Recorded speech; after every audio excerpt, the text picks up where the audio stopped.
Welcome to the Hollywood in Toto podcast, the right take on entertainment. The HiT cast offers a weekly look at Hollywood from a conservative point of view. Sick of media bias infecting Hollywood headlines? Tired of stars insulting your views? HiT has your back. Now, here's your host, Christian Toto. Welcome to episode 57 of the Hollywood in Toto podcast, the right take on entertainment. This week we're speaking with David Harsanyi, syndicated columnist and senior editor with the Federalist.com. He's one of my go-to thinkers on the latest news, and he's also really pretty savvy about the pop culture scene. This week's show is sponsored by Chelsea Handler's School of Activism, where you get extra credit for dropping F-bombs in your tweets. Before my chat with David, I want to explore Hollywood's newfound bravery regarding Woody Allen. And before I begin, I just want to kind of share a little bit of background on him from my personal perspective. I've always loved Woody Allen, especially his films, obviously.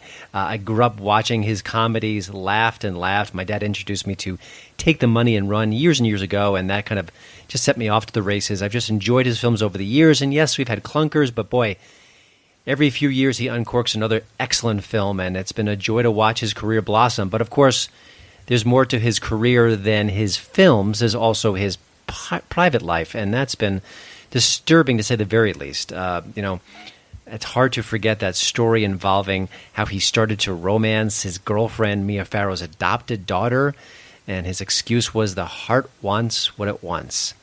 That's gross. Later we learned that daughter Dylan Farrow accused Woody Allen of sexually abusing her over a period of time. Those accusations were powerful, they may very well be true, but they didn't hurt his career at all. Big-time stars kept going to him, flocking to him, looking to star in his films, eager to read those Woody Allen scripts and play those amazing characters. Nothing really changed with Woody Allen. The stories came, they went. The actors just kept on making films with Woody. But that's not happening right now, or at least it appears to be changing. We've had a flurry of actors, including Colin Firth and Rebecca Hall, say, yes, I worked with Woody in the past, but boy, I wouldn't do it again. I've learned too much. I've changed my mind. Woody Allen is off my radar when it comes to new movies, new roles. But of course, Woody Allen's about 82 right now, give or take. And how many more movies will he have in him? Does he have actual roles for those particular actors? And why now? Why all of a sudden? Just because the Harvey Weinstein scandal is broken, we've become much more woke than we ever were. It's now time to disown Woody Allen, past and present. It just seems absolutely dishonest, absolutely hypocritical. And it's exactly why all the statements and all the activism from Hollywood drives me crazy, and I know I'm not alone. When actors make these supposed brave stances, it just sounds hollow. If you really wanted to make a statement, you could have turned down those roles you took years ago. The Dylan Farrow accusations aren't new. They're old news at this point. We knew all about them. Now, of course, he wasn't convicted in a court of law. We don't know the true story. It's one person's word against the other. But to all of a sudden say, hey, I'm going to assume Dylan Farrow is telling the truth and Woody is off my career radar, it's just more of the same from Hollywood. It drives me crazy. I'll still watch Woody Allen movies. His recent output has not been nearly the same as it once was, and who knows what's left in his creative tank at this point. But you get the feeling that Hollywood is finally turning the corner on him now. But why now, and why not years ago? You're listening to the Hollywood in Toto podcast, the right take on entertainment. This week's Celebrity Tweet of the Week comes courtesy of comedian Michael Ian Black.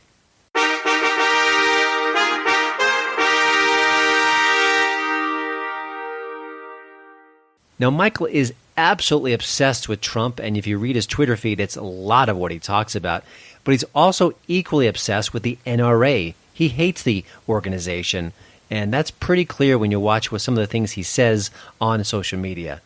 His latest tweet, based on some paper-thin accusations by McClatchy News, kind of gives you a sense of the way he kind of shares his opinions on the NRA and just the general tone. Please to enjoy, as Borat would say. NRA appears to be a white supremacist terrorist organization partially funded by the Russian mob, or at least the FBI seems to think so.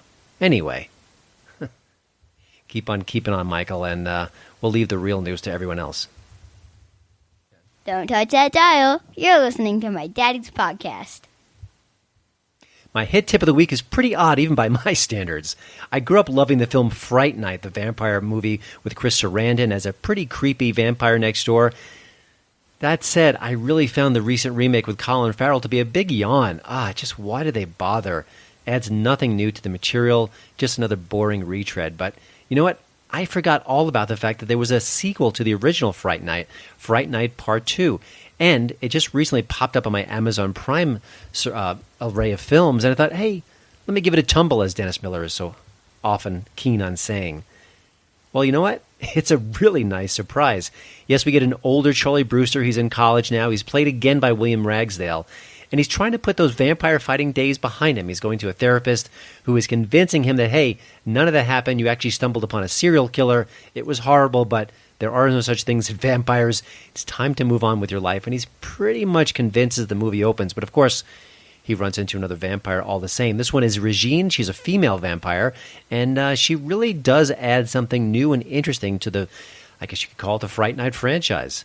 Now, Fright Night 2 isn't perfect. Some of the scenes try way too hard to be wacky, and I think the first one had a much more organic feel to the comedy. Here, it's hit or miss. There are some funny moments. Other times, you can feel them stretching to be a little bit outrageous, and it doesn't quite work. And there's a lot of plot holes, and that's being kind. But you know what?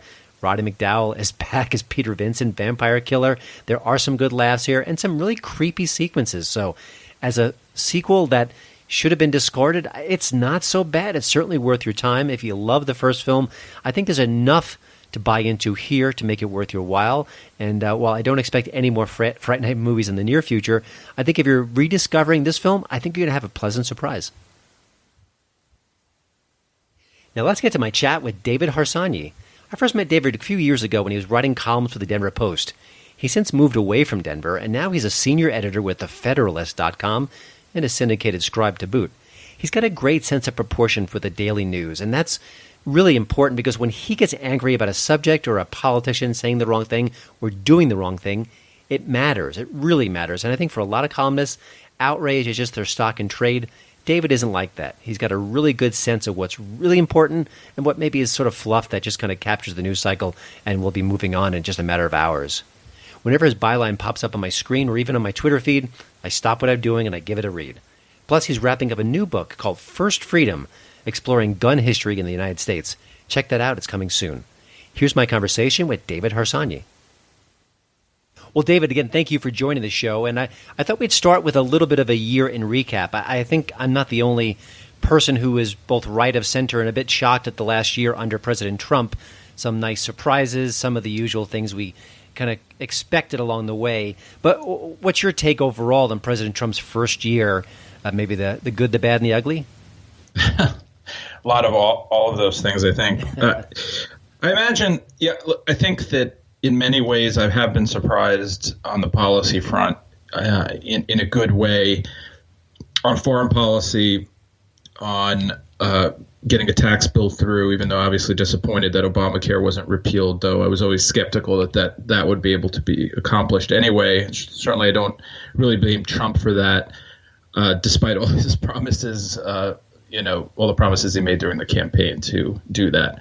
On the other hand, aesthetically and in other ways, I think the presidency, his presidency has been an ugly one, and not the sort of year I'd like to have, certainly I hope it's not a precedent that our presidents are going to act and speak in the way that Donald Trump does. I'm not clutching my pearls here, but I think that quite often he needlessly corrodes the office and needlessly attacks people and so on. We know all about that. So when people ask me to grade him, I sort of grade him, a D and an A at the same time. It's not a normal presidency, right? So you have you have his bluster, which quite often doesn't really match up with what he's doing policy-wise. Policy-wise, I think it's been okay. And I think that might be because maybe the presidency is not as important as we think, which I hope is true.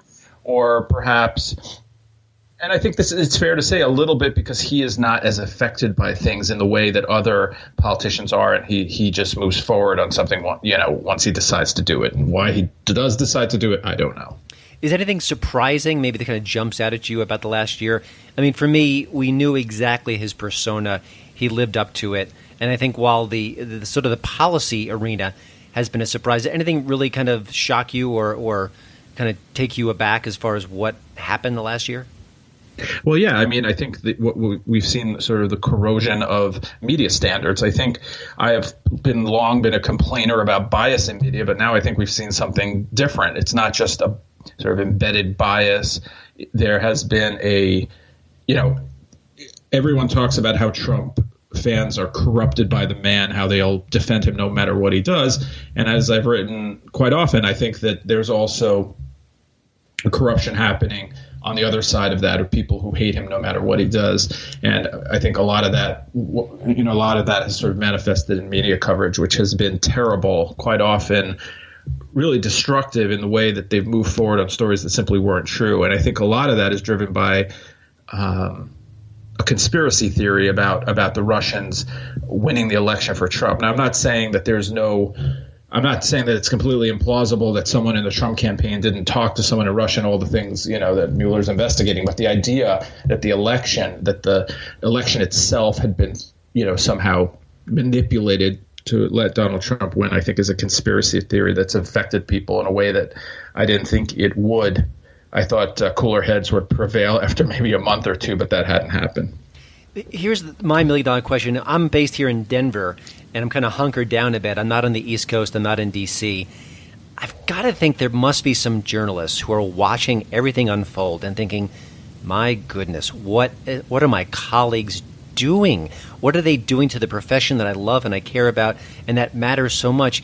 Do you get the sense either anecdotally or otherwise that there are some people in the media industry just aghast at the coverage?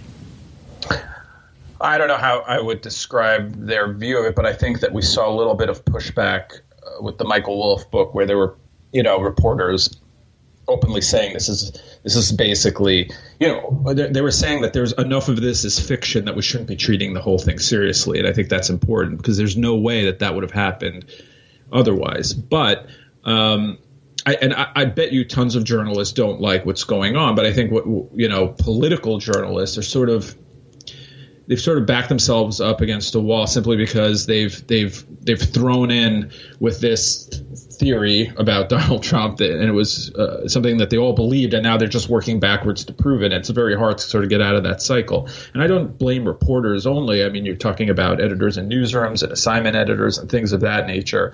And I think Donald Trump, because of his disposition, his aggressive disposition when it comes to journalists, sort of fuels them to try to get the guy. And I think it's just unhealthy. They on both ends of this. I think it's a relationship that's just unhealthy.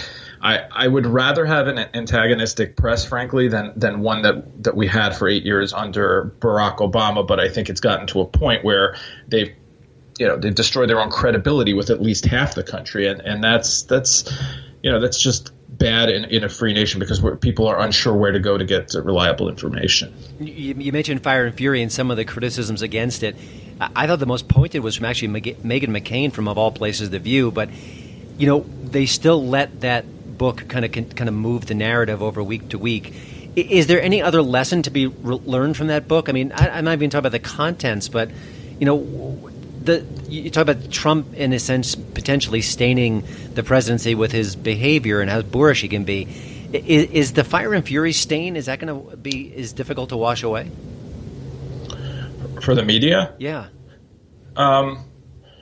I think that, I mean, listen, so you just mentioned this, but there were many journalists out there who were skeptical about the book, but yet let the book drive their coverage. So it's like, we're just asking questions. He brought it up, we're asking questions. So I think that creates a precedent that's not very good. And what really strengthens that precedent is that guy made a ton of money, right? So writing this book, and that's an incentive to do it again and over again.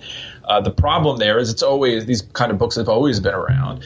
The difference this time is that people let it and the rumors in it drive their coverage, and that's should say never, but in recent years, in the years I've been watching politics and covering politics, has not happened. So that creates a really bad precedent. I don't know that anyone's learning any lessons anymore. I think we're almost past that. I think everyone's just moving forward on their tracks, on their lanes. I was talking to a local talk show host who mentioned to me, kind of off air, just saying, I'm kind of exhausted. I'm burned out. Just covering the news cycle. It's so heavy. It's so, there hasn't been a slow news day in about a year and a half, if not more. As someone who's in this industry, do you feel that, or are you energized by it, or is it sort of maybe a combination of all the above? Yeah, I mean, I think it was maybe last week I tweeted that same exact sentiment out. I mean, it's exhausting. Trump's exhausting. The reaction, the melodrama around everything he says is exhausting. Trying to figure out if the media's stories are correct, or are they, are these sources lying to us? That's exhausting. Figuring out what's going on is exhausting. So I can't say, there are some days I feel energized by it, but more often than not, I don't. And it's not because there's some big, meltdown every day. I don't mind news. I want news. It's that so much of it is frivolous, and so much of it is untrue, and so much of it is hypocritical of the people, laying these claims. And it becomes so, and people have gotten really nasty, frankly, so it's just, especially on social media, it's not how it used to be.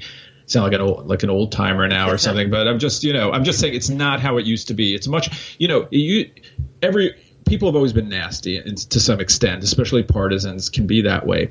But at least there was always sort of a space for arguing about the actual policy. But now the initial inclination of everyone, of the left, it's usually some kind of identity politics, right? Immediately, who are you? Are you a white middle-aged guy? We don't listen to you. And on the other side, sometimes it's, or on both sides actually, it's to try to dig into your soul and, and immediately splatter your supposed intentions all over social media, meaning no one's speaking about the actual issues. They're just talking about why you're taking the position you're taking. It's like a meta debate or something. And I think it's just not as fun, to me at least, as just debating ideas and policy and people. So I couldn't agree more. I do think that this is still fairly new to our culture, and I'm still hoping that we will mature beyond that and realize that, hey, when we act like an absolute jerk, there are thousands, if not millions, of people who can see us act that way, and maybe that'll be a curb on the conversation, but we'll have to see about that. But we're talking with David Harsanyi, senior editor at Federalist.com and a syndicated columnist. And I want to move on to Hollywood. And, there's so much to talk about here. I want to talk briefly about the movie-going experience, because I know that the box office recovered a bit late last year, but the summer was terrible. And I anecdotally, I keep speaking to people who just say, and not even from a political perspective, I just don't see as many movies as I used to. I just don't go to the theater anymore. From your perspective, are you hearing that as well? And what are your thoughts about sort of the act of going to the theater? That is it changing, or is it just the same as it ever was? Wow, I don't know. That's hard for me to answer, because once I had kids, I went to the theater less, or when I did go, I would see things that I wouldn't necessarily, want to see. Though so lately I've actually gone maybe to theater more than usual, but my sense is that people aren't. And that probably has something to do, and I'm sure you've discussed this on here, has something to do with the range of choices we have and the sort of high quality choices maybe we have on, not just cable, but, all the outlets that people watch. So I find myself most of the big blockbuster movies I've found boring lately, so I don't feel inclined to go see like Avengers Infinity War or whatever it's called. I don't even know what it's called. So I probably won't go as much as I would have if setting aside the kids and all that. But I feel like I'd like to go. I like the movie experience, but I don't really see I don't really see movies coming out that excite me in the same way. Gotcha. And that's just my perception. It's not, I don't really have I haven't really thought deeply about it. That's okay. Just throwing that out there. I wrote a story this week about the new movie 12 Strong, which I thought was kind of a red state ready movie. And I mentioned that one of the things that could work against it is that Michael Shannon is a star. Now, he's a very good actor. He's done a lot of great work. But also last year after the Trump election, he said that Trump voters were ready for the urn. meaning they should die off and the world would be a better place. And I wonder, here's this patriotic movie that kind of would appeal to conservatives, and you got someone like that in the film. Talk about sort of is there a disconnect going on? Because even someone like Meryl Streep, who is beloved for her skills, she's almost become toxic in a Sean Penn kind of sense for many on the right. Is that going to hurt the Hollywood brand, or are these sort of really the diehards who make up a very small percentage of the movie-going public? Yeah, I've actually thought about that a bit because, when I was a kid, my dad was, a Republican, and, he hated Jane Fonda and others. So we couldn't go see certain movies because he wouldn't go see those movies. I've never been that way. I mean, there is a limit for me. So I typically would avoid Sean Penn. I mean, the guy annoys me, so it's hard for me to sit through 2 hours of him. Michael Shannon, though, I mean, he is a good actor, and just because he has an opinion about politics isn't going to dissuade me from seeing something with him in it. And I wonder how often a conservative actually thinks through the opinions of an actor, especially someone like that who's famous, but he's not a big star in the same way like Meryl Streep is, who I think lately has done things that might turn off people more than she has before. So I would say that if, for instance, someone in Dunkirk, a movie I really wanted to see, had said some terrible things about Trump voters and conservatives, I would still go see the movie. It would be very, it'd have to be something really terrible for me to avoid it. I've never been, one of these guys that gets behind economic boycotts of companies, unless they're doing something really, horrible. So, yeah. Yeah, and I agree. Although I think that I don't care that Ben Affleck doesn't agree with my policies because my wife doesn't agree with my policies. Right. I'm used to that. It's when they kind of go to the next level, or if they kind of take a break from attacking a Trump and they attack the voters, it seems a little more personal. But it is interesting, and I guess. Can I just add one thing? I totally agree with what you just said. Typically, if someone disagrees, I should have made a distinction there. If someone disagrees with me, why wouldn't I go see their movies? We all disagree on stuff, right? So it is different when someone says something so horrible. The problem is I don't take those people that seriously most of the time, meaning I don't know that he has any clue about what's going on, and I'm not sure I should treat his opinion very seriously. I mostly have a very low opinion of actors in the sense that I think someone writes a line for them and they just say it. Some people repeat them really well and with a lot of bogus emotion, but that doesn't mean I have to take them very seriously, and I don't. Most of them, when you hear them speak, are not impressive, and some are, but oftentimes they're not. I don't know enough about Michael Shannon to say. One thing I want to talk about real briefly is the Me Too movement, and obviously it's not just Hollywood, but Hollywood has been one of the epicenters because of the Harvey Weinstein scandal. Now it's changing. It's getting a little fuzzier with the Aziz Ansari story about the date from hell. And I was kind of curious, are you positive? Are you kind of optimistic that change really will be happening, if not in the culture, maybe even the Hollywood culture, or is this more lapel pins and AIDS ribbons and things that just are virtue signaling and they kind of start and stop there? Well, as usual, you have a movement that is genuine and is dealing with a real problem in society, and no one denies that. But then you have other people sort of hijack it in a way for their own sort of hobby horses and so on. So it's gotten really messy. So I think that there has been real change in Hollywood and elsewhere, but now, and then you feel like maybe it's become a bit of a witch hunt. So I wish people would take these, because early on I noticed that there was sort of a conflation of serious stories of sexual assault and some really bad stuff, and then someone who said something wrong or made someone feel uncomfortable, and or others were just dumping them all into the same trench. I think that that's problematic, to use a word, because obviously, some crimes are much worse than others. Well, let me stop you there. Yeah, you're doing the Matt Damon defense, which A is as sound as can be, and B, he got yelled at and basically shut down. So when Matt Damon tried to talk about that very same issue, saying, hey, there are gradations here, you can't just put them all together, he was shamed, and he actually just came out and said, I'm going to be quiet now.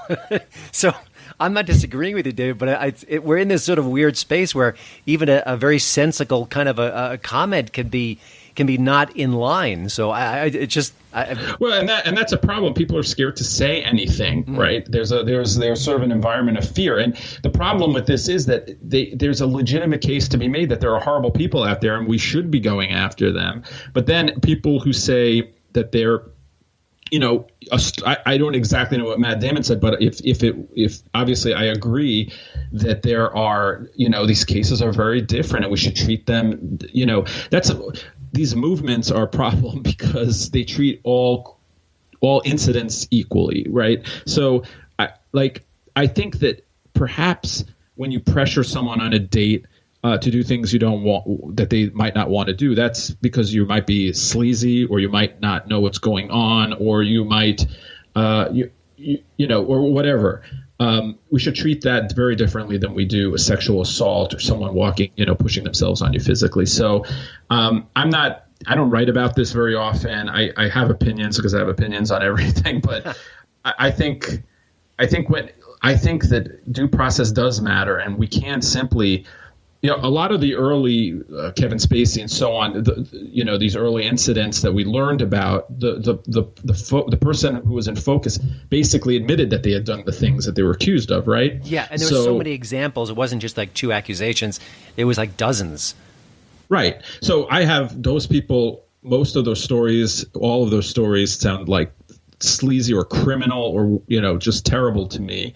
And I think that actually the Me Too movement was moving along in the right way. But since then, there have been stories like, I think the James Franco thing is one where I'm a little bit concerned that guy was going to be railroaded. I don't particularly like him, but I thought he was going to be railroaded. I mean, I'm not sure what happened there, but clearly what one of the women was saying, or I'm not sure if there were more than one woman, I don't know, but whatever, what they were saying was not exactly, it just sounded like it wasn't anything criminal or maybe you know more about this. I'm not sure. I mean, no, was there anything?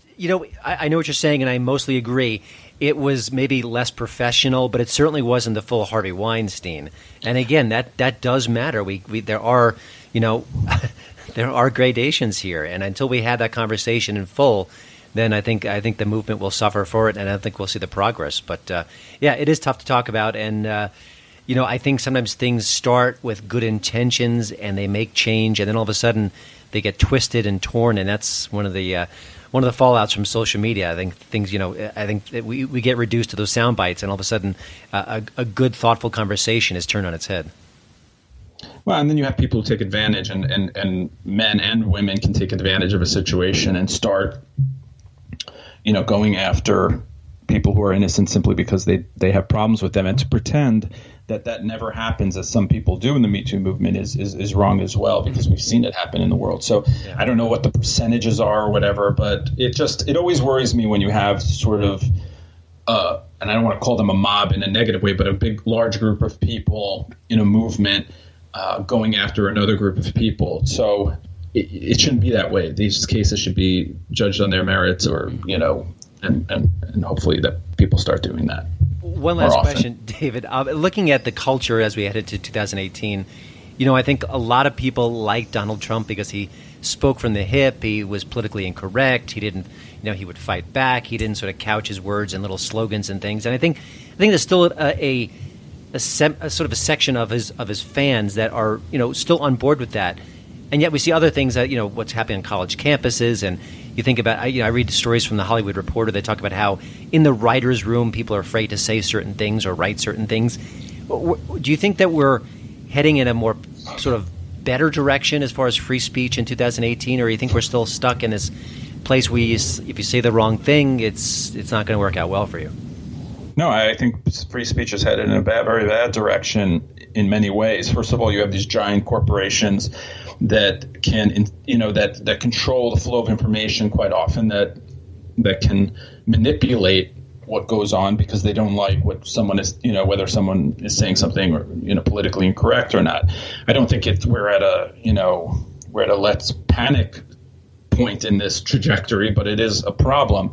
And then if I was a young person, and if I was in school, and if I was elsewhere, I would probably be far more concerned with what I say, because obviously, and I see it, just through social media, sometimes I use phrases or words that apparently are frowned upon, So I imagine that a lot of people are scared to speak up. I've always thought that people who, for instance, are polled about political issues lie. I know they lie because when elections happen, they don't match up with what people say about those issues. So, for instance, one of those issues I think that people lie about quite often is immigration. I don't think that a college student would feel free to talk about illegal immigration in the way that a lot of people think about it, and perhaps they think about it. So, yeah, that's a problem. But, part of that problem are the teachers and the environment they're in. But the other part of the problem is that kids and everyone else, and they're not really kids anymore, they need to speak up and not be so scared to do it. There are probably other people right near them who agree with them. And I think that sort of, quote unquote, bravery is contagious. But obviously other people don't want their careers ruined and so on. So that's one of the problems. I mean, all the press is always talking about how their freedoms are under attack from Trump because he's saying mean things about them. Actually, they're as free as can be. I know that because the intensity in which they go against him every single day shows that they are not inhibited at all from expressing themselves. Other people are. So I think that's a concern. Yeah, I agree. And it reminds me of the Bush years when the Tim Robbins of the world would say, we can't speak out, we're being held back. And, of course, he said to them about 16 different potential platforms, so it didn't really matter. But right, and then we make TVs and movie shows that sort of, that bash us over the head, with analogies and metaphors about, Trump. So it's just ridiculous. Yeah. No, I have not seen A Handmaid's Tale, but I should probably catch up with it. But thanks again. David I keep interrupting you. I'm sorry. That's David okay. Simon is making a TV series of The Plot Against America by Philip Roth book, where America essentially becomes a Nazi state. I mean, It's just so obvious, and and the book's a fine book, but it's incredible how these people have blinders on when others are in charge, and whenever there's a Republican, we have to go through the same sort of cultural sanctimony every single time. So anyway. Yeah, and that actually reminds me, before I let you go, a really talented writer-director is Alexander Payne, who is behind About Schmidt and Sideways, so many good movies. Well, his newest movie, Downsizing, is flat out terrible. I was cringing in my seat. And here's one of the smartest filmmakers in Hollywood, but I think he wanted to tell a story that had a lot of messages in it, and I think that really corrupted his vision, and that's a shame. And it's not the first time it happens, and it's I think when you've got the message first and the story second and third, I think it never really works out that well. Yeah, I mean, I had hope for that movie. The preview actually looked somewhat interesting, but then I read the reviews and I avoided it. All right. Well, thanks again, David, for joining the HitCast. You can check out David's work at thefederalist.com and keep an eye out for his upcoming book, First Freedom, which looks at the history of guns in the United States. David, love your work, and hope we can check in with you down the road. Anytime. Thanks for having me. Well, thanks again for listening. Don't forget to check out HollywoodandToto.com for both the show notes and, of course, the latest entertainment news. Please follow me at Twitter at HollywoodandToto. And we'd love it if you leave a podcast review over at iTunes. See you next week.